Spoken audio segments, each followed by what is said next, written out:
Late Ningthoujam Babysana Chanu was born on 3rd October 2005. She was the youngest daughter of Ain Tomcho of Thangmaiban Maisnam Laikai, Imphal West. Being the youngest child, she was the apple of her parents' eyes.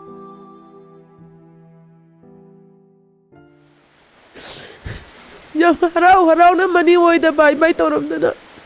mapagay nga na majit tilaga tamam bani numito may am harau na sangi bani mapagay mauri baw liya pagayew bani man mamati ang hallo bay na toram bani Mada baba mama ay mayay tangi mada mayay tangi.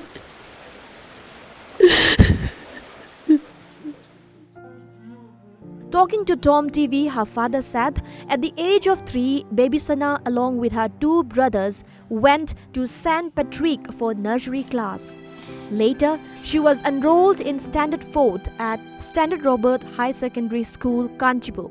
and since then, she stayed at the school hostel. Every Sunday, the family visited Babysana at the school hostel, and things were so normal then, Tomcho added. Standard Robarth class 4 gi sang bahore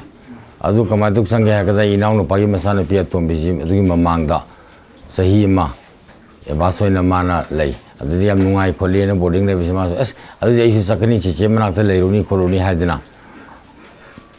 magi matungi laga hi test gi to ga Standard Robarth class 4 gi sang bahobani first Sunday khujingi parents sing na sai sing thong pur ga salaga da samini loina ma ki oina Yamna harauti yamna de summer vacation tholopo kholopo yamna nungai na koi sidum yamna chikpe imung amoi hingjai Manipur de leriba garden hi sa sing ne sa sabda chato hum diaude loina purga sali koi yamna nungai na numitu mama ne koi mangani koi manga se dum koi de khodon nomu dum Sunday khudinge dum mayam matham sali habadare. Recalling the fateful day of July 18th, Tomcho stated that at around 5:56 a.m., he got a call from the school authority telling that his daughter had committed suicide by hanging herself inside the hostel room. On getting the information, he, along with his wife, rushed to the school. However, they were stopped from entering the school by a police team that were already present at the school premises, Tomcho added.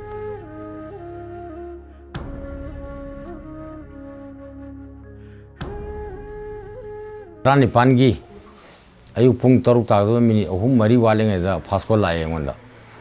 Sibu Babysana gi parents bi rabra hai. Mani ke daure hai na matam chadra phone taruk dai su kitang kai none na khali nange muk taruk ta banina. Ai phamung dele hagotri. Amuko so na tore. Ne wa su kitang nuai te dai has masidi phim amni na pu holaga ne wa khran marang kan phangba jaga amada.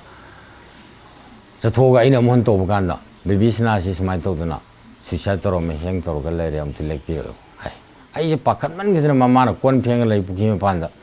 Babysana thori ya le na laur ga ina chela ga phi prom chela sapasi ai lai ma phum du gi skun yo de minute 35 gum di hena sangde sange lai la ka skun campus he yor pada ma pan police me am le me get lo la me get hang to hole pa hang ya de khong pan ani ro ma kaw du matung hang to re sange manung jang ma ga Police mayam le me maira pabila me on Manipuri Connect Private School Association gi member phaniam no le me ure adagi aina isana le riba ka dom na kanda sangchal man tumham dom soin oi gini habadagi sangchal makanda police ni yadre sunga yade sangya basi amukta di yeng jage ni evidence mangani hai evidence mangani habadu da ai masa sokchoroi man le riba film do kamai to bono amukta di yeng jage habisi sunga yadabani atamna na ibu thingi Mama si o konge kape akhuni pungkhai ma khare na kapaka da isi khamang amuktre Mama si paira ga ni singa law sa si hana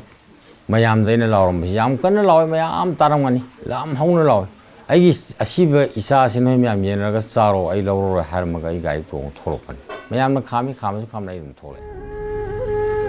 Babysana's father further said, later on that day, after the arrival of a forensic team, they were given permission to enter the hostel room where Babysana was allegedly committed suicide in a very suspicious manner. Forensic lak mutagi ꯑꯩꯈꯣꯏ imung manunggi oiba mi ani khak changbiro habadagi aine ai tamone akhoi ani changi chang matamda manungda leirami film do yengbada aduki medik pende thori yaliba mafam adu yam nemi ai isani pisina wangba yam heli mathaki phamungi mathakta yot masam khanga I madu nga idu karina phajung nungju tadana ba monung tadana ba masam ngak bane du thori sina punchalle duga punchallaga sthiti lae laga si sini sida simani si yang kapani pura yang kale sida du sidagi na mokok moton sidagi na puliba thori bo bu inchi taruk teret te hen wang kenara moy adagi mokong mokhu ye thangbasina sarji thengning themang torga sumai phampe naga mokong oi thongbe sumai phampe naga khongya inga oi dumai tor mokhuchi yan tharga lerami sumai mokok sum pairami mare kitang khak ting thoi si ai yai adi atai di sokpo di mana mayung hanbagumagi ra karino singhi musudon to yadusu khudakki nate haje nungdang dugi nate ising haje paka ada tabda paka kangoi dabani bungang gangi kya kya laure bakong khungya adu da sarda sarloga ising chola sarloga uphunai phun paksin badu mana le khom dongna phajana pakbui wauraga khungya sida sargumba adi ising cholaga sargumba sabda uphun pakuma yamduna kangsilaga wabu mana bungang gangi kana moi warden have them tin oro tai kongon tai ga ai hone safa matam de pungang gangi mak loram pungang gangi amata chopleche